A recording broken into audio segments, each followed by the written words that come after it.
দোস্ত, বাংলাদেশে যে এত বড় আন্দোলন হয়েছে কিন্তু কেউ জানতো না যে এই আন্দোলনের লিডারকে।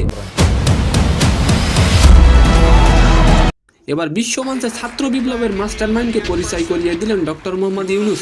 দোস্ত, অন্যদিকে শেয়ার লেনদেনের কারসাজির অভিযোগে সাবেক সংসদ সদস্য ও সাবেক অধিনায়ক সাকিব আল হাসানকে বিশাল টাকা জরিমানা করা হয়েছে। সালাম, নমস্কার দোস্ত, নিউ ইয়র্কে চলমান জাতিসংঘ সাধারণ পরিষদের ৭৯তম অধিবেশনে যোগ দিয়েছেন ডক্টর ইউনূস। মূলত বিল ক্লিনটন গ্লোবাল ইনিশিয়েটিভ স্টেজে বক্তব্য দেন ডক্টর ইউনূস। যুক্তরাষ্ট্রের সাবেক প্রেসিডেন্ট বিল ক্লিনটনের সঞ্চালনায় এই মঞ্চে ডেকেই মাহফুজকে ডক্টর ইউনূস আখ্যা দেন বিপ্লবের পেছনের কারিগর হিসেবে।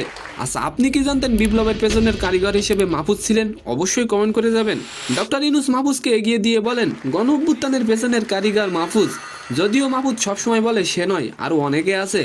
প্রধান উপদেষ্টা বলেন, তাদেরকে দেখতে অন্য তরুণদের মতো হলেও আপনি যখন তাদের কাজ বক্তব্য শুনবেন আপনি অবাক হয়ে যাবেন। দোস্ত, প্রধান উপদেষ্টা আরো বলেন, এই আন্দোলন হঠাৎ করে হয়েছে এমন কিছুই নয়, খুব গোছানো আন্দোলন। এত বড় আন্দোলন হয়েছে কিন্তু কেউ জানতো না যে এই আন্দোলনের লিডারকে।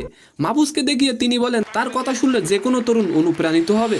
দোস্ত, অন্যদিকে শেয়ার লেনদেনের কারসাজিতে সাকিব আল হাসানকে ৫০ লক্ষ টাকা জরিমানা করেছে Bangladesh securities and exchange commission.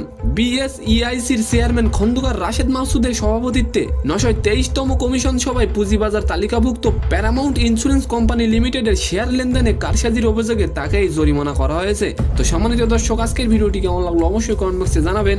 আর ভিডিওটি যদি ভালো লাগে অবশ্যই একটি লাইক দিয়ে আমাদের চ্যানেলটিকে সাবস্ক্রাইব করে দিবেন। ধন্যবাদ।